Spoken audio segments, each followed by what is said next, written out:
to Deliciously with Ara. Ngayon gagawa tayo ng potato salad for 100 na katao.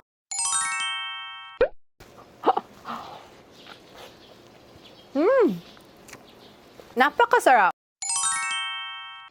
As you can see, napaka-massive ang aking preparation because we will make potato salad sandwich.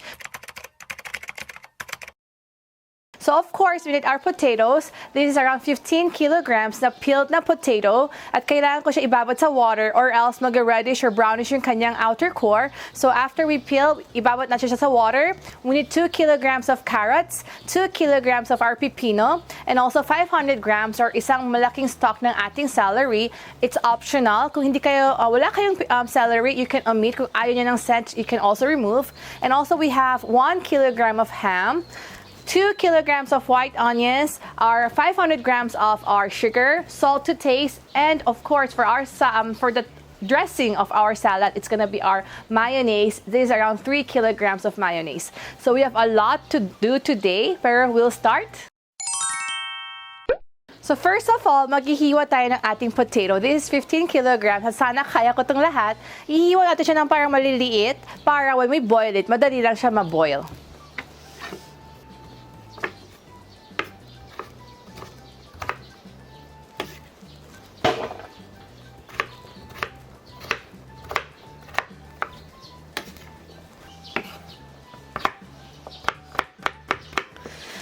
Yay! Tapos ang aking potato. So, ilagay ko na siya sa aking malaking, how do you call it? Parang malaking planggana.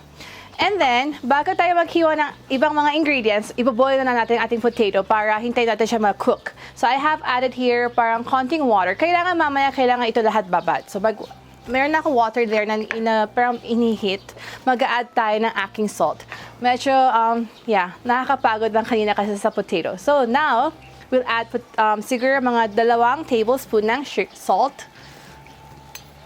Just for para may pampalasa lang. 3 na lang natin. So, 3 tablespoons ng ating salt.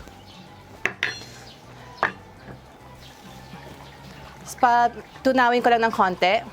And then, ilalagay natin ang ating potatoes na chinop kanina, na napakarami. So, I don't know paano pa ito gawin.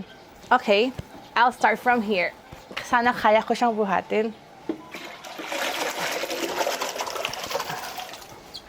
So, this is total of 15 kilograms. Tapos, sinap ko siya na parang maliliit lang. And then, isa pa. Kaya ko sana. Yes, kaya ko.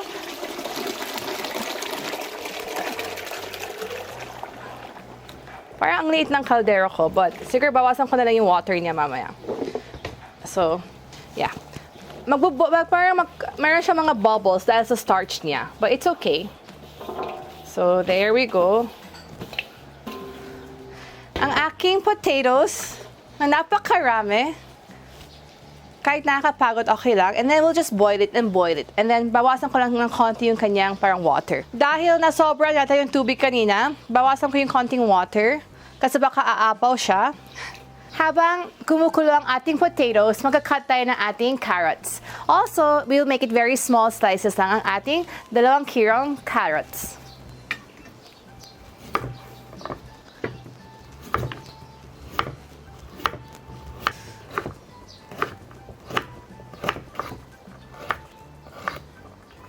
And then, mag-chop tayo ng ating onions. Pero yung onions, kailangan maliliit lang ang ating paghiwa nito. Mas maliit pa sa carrots and potato na kanina ginawa natin.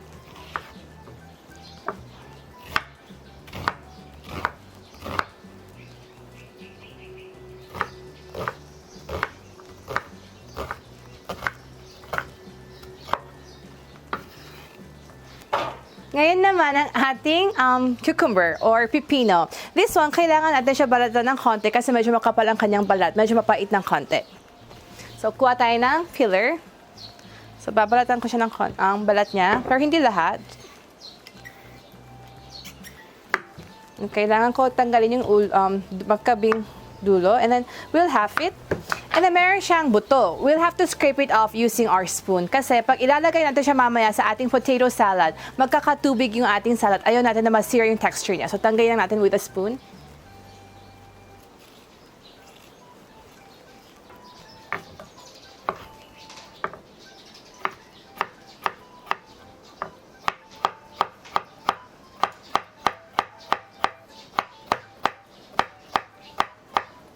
So finally, natapos na natin pag-chop ng ating mga gulay, our pepino, onion, and carrots. What we have to do right now is i-marinate natin ang ating pepino and onion sa salt. Dahil hindi natin siya i-blanch mamaya.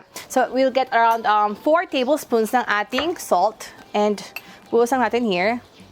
Pipikay naman siya mamaya para it just gives a flavor. Also, matatanggal yung parang sabaw ng ating, parang yung water na nag-retain ng vegetables or else, parang masyado magiging soggy yung magiging potato salad natin. So, this is around 4 tablespoons.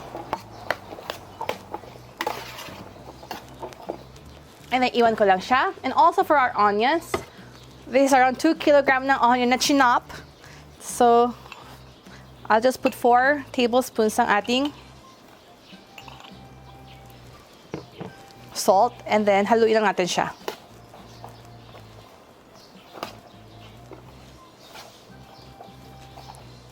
And then iwan ko lang siya hanggang we can see na medyo naging nalalanta ang ating onion and pepino. And then habang hinihintay natin talaga mag-boil pa ang ating potatoes at hinihintay natin yung mga itong gulay na to, we'll also cut our celery. Our celery, tatanggalin natin ang ating dahon. We'll just use the stem part. I-chop din natin siya ng maliliit. So tatanggalin ko yung medyo ilalim kasi medyo matigas siya. And we'll just use the body part.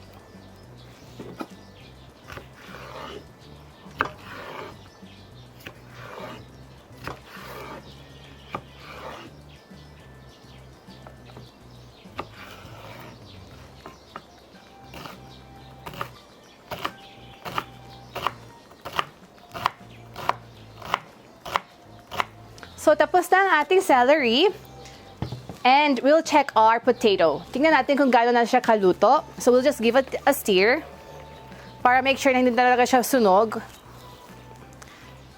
And siguro we can leave this for siguro mga 10 more minutes. And then we'll be chopping our ham. The ham is optional. If you want to make parang vegetarian version, kailangan nila matanggalin. Pero kung gusto nila ng may ham, like mga if you have kids, I'm pretty sure they would look for ham. So, any ham that you have in the house, i-chop natin siya ng maliliit.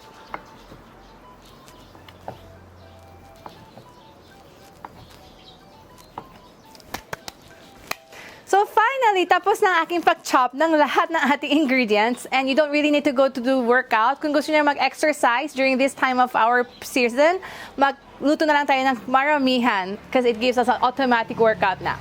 So, we'll proceed to our next cooking. Actually, what we have to do is, yung ating ham, pwede naman yung iba gumagamit na diretso. Pero just for me, kasi it's processed meat, gusto ko lang siya parang initin lang sa fire just because parang I feel safer. So, initin ko lang siya sa fire, but this is optional. So, ang aking kaldero, konting oil lang. Nakakapagod, so medyo my words are mixing up. So, please understand. And then, I'll just toss up our ham. So, sorry, nadulas sa kamay. Yeah, that's how much kasi ang dami kong ginawa na wala na akong muscles in my arms. Anyways, there.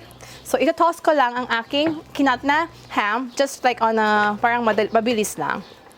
So, we'll just toss it for a while. And then, tingnan ko yung aking potato. So, the best way to know kung medyo luto na yung potato nyo is just, you have to really taste it. Kasi iba-ibang kaldero, iba't ibang fire. So, tingnan natin yung ating potato. And then, pag yung texture na is parang talaga very mushy. Yung parang pang-mashed potato, parang mashed potato na. See yung words ko na parang, yeah, it's nakakapagod. But it's okay. I'm gonna love giving it to the people that I will serve mamaya. We'll add our carrots. Yung kanyang chinop natin na carrots. Pero kasi yung carrots, parang iba-blanch lang. So, mabilis na lang talaga siya maluto. Kasi di ba, we can also eat this na half-cook. So, ilalagay ko yung aking carrots. So, just one boil and then isa-strainer na natin. So, dahil lutong-luto na yung ating potato, i-add ko na yung ating carrots.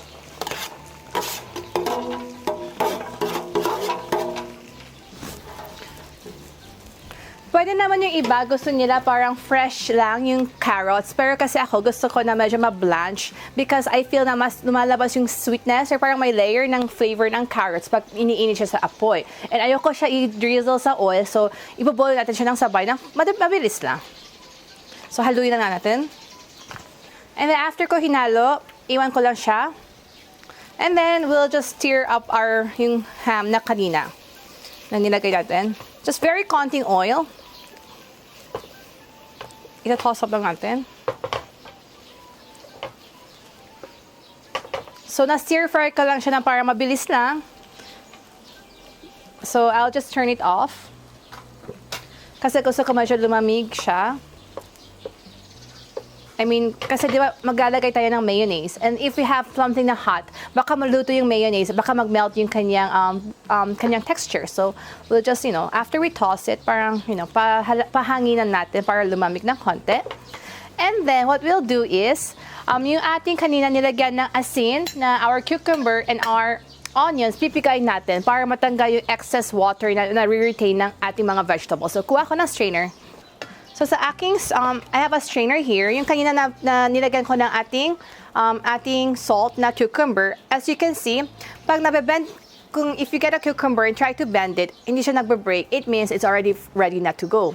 So, we'll just have to, parang konting piga lang.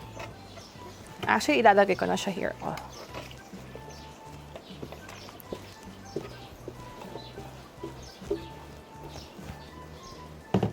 And then, pipigain ko lang.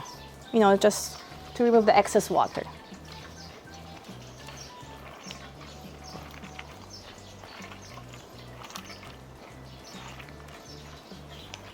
Kailangan pigang-piga talaga kasi baka magiging masyadong ma-watery yung ating mayonnaise mamaya. And ayaw ko na may parang watery yung ating potato salad. So, parang pigang-piga. So, ngayon napiga ko na yung aking pipino. Ngayon, we'll do our onions. Di ba kanina also, nilagay natin ng asin? And then, if you can feel na yung mga ating onions medyo parang soft, hindi na siya parang nagbe-break na matigas, we'll also squeeze para lumabas yung parang excess water niya. So, kuha tayo ng strainer. Na our chopped onions. May mga hindi nahiwa kayo na maayos. Tanggalin ko. And then, pipigain ko rin siya ulit. And then, ilalagay na natin para ready for mix na.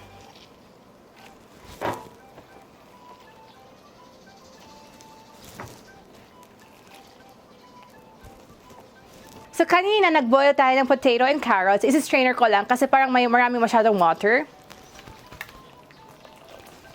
So, dahan-dahan lang kasi mainit.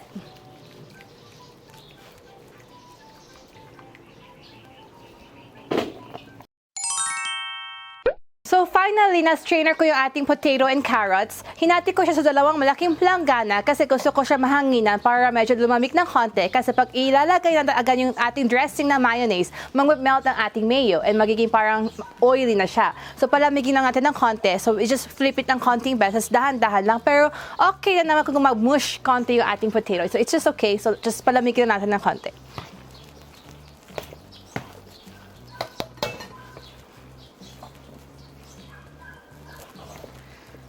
So, finally, medyo lumamig na siya ng konti kasi nag-flip ako ng flip. We'll make our dressing. Our dressing is very, very simple. We just need 3 kilograms of mayonnaise. I'm using Korean mayonnaise kasi ito yung meron ako. But you can use whatever local mayonnaise na mahahanap kayo. Wait, parang ayaw niya lumabas. There. Parang first time ko kasi makakita ng ganitong karaming mayonnaise. But parang dami. Yeah.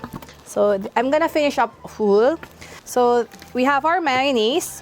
Hindi na ako mag-add ng salt kasi meron tayong sinagay ng salt sa potatoes, sa ating onions, and ating cucumber na medyo naging pickled na. So, all we're gonna add here is our sugar. This is 500 grams, but you can also add and adjust accordingly sa iyong taste bud. So, kuha ko ng aking egg beater and then I'll just have some pepper. This is around 1.5 tablespoon, but you can also adjust accordingly. There. And then haluin ko lang siya.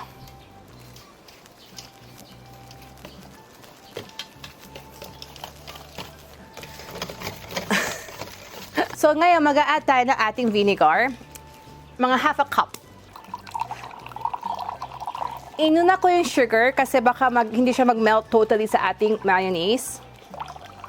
So, I'll just have like half a cup ng ating vinegar, suka, whatever you have, and then shake natin ulit.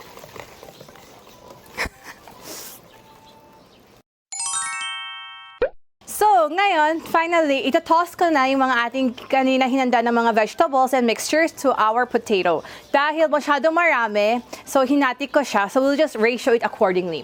So first, our ham na kanina na roast natin. So siguro I'll just use half. Tapos yung half dito na lang sa kabila. And then our onions. So kalahati-kalahati din. And then we'll also add our yung kanina yung cucumber. So half-half. And our celery na chinop. So this is around siguro half din. And then ito-toss ko lang ng sandali lang. Parang imimix ko lang. And then we'll also add our dressing. And then sabay-sabay na tayo mag-toss.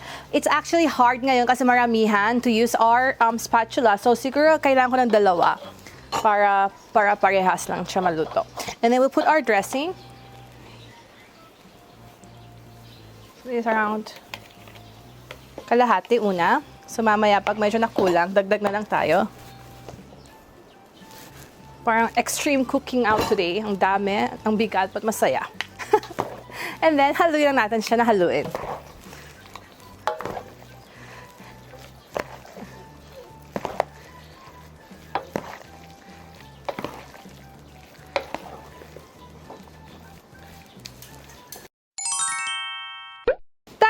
So our potato salad, a mega serving, is already complete. Ngayon, I just want to show you kung paano natin ito pwedeng gamitin sa iba't ibang recipe that we have. You can actually eat it as is, or you can also, if meron kayong macaroni, like this na kanina nag-boil ako, you can add this one to make macaroni salad.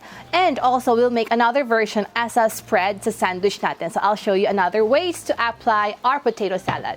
So kung meron kayong macaroni, we'll just have our macaroni on our bowl. And then we'll just add like siguro mga 2 spoon nito or however you want it. And then haluin lang natin. So naghalo ako here ng macaroni. So it becomes our macaroni potato salad.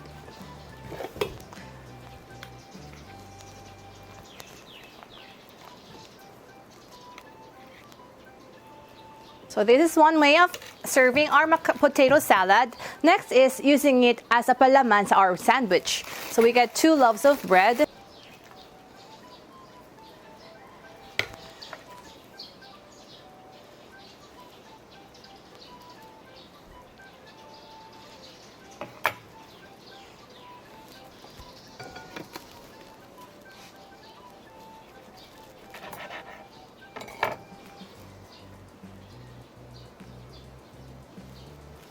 So here is our potato salad sandwich on our bread.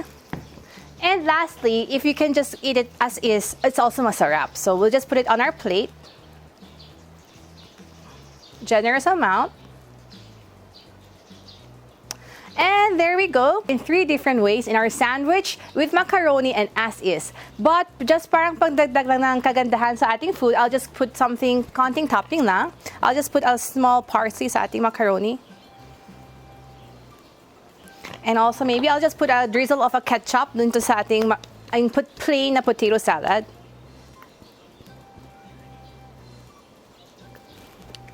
So there we go. Enjoy our potato salad.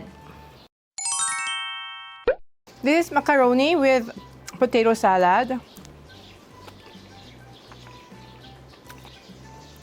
As always, masarap. Potato salad as is. And nag-drizzle ako ng ketchup.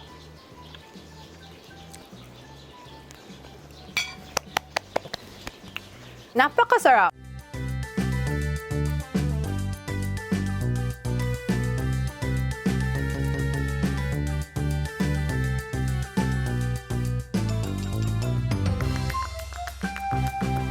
So yung kanina ginawa natin potato sandwich, nagbalot na tayo kasi gusto ko ito i-deliver sa mga frontliners natin. So let's go!